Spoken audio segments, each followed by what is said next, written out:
Koska reenathan? Reenathan. Mä nyt käyn hakemassa sen vaarineste.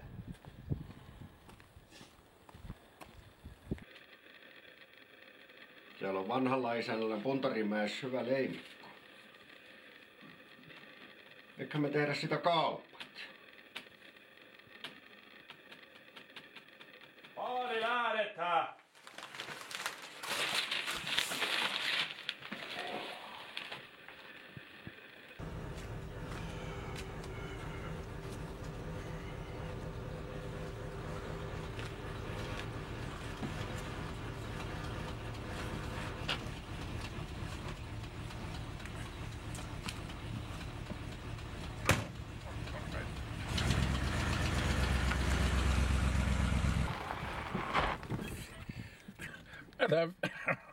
Älä viitosella yritä lähteä, eihän se sillä paikkainen.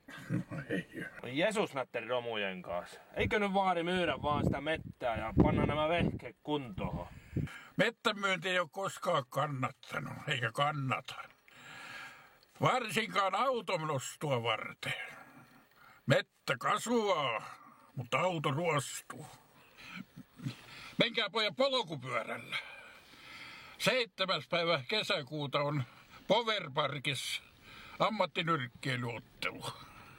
Ja muistakaa, nyrkkeily ei ole mitään tappelua. Nyrkkeilyssä on niin paljon muutakin kuin, että nyrkkeily kannattaa aina, vaikkei rahaa saisikaan. Mitä nyt tartuta? Se tukehtuu, jos painaa liikaa kaasua. Voi Jeesus. Oi voi.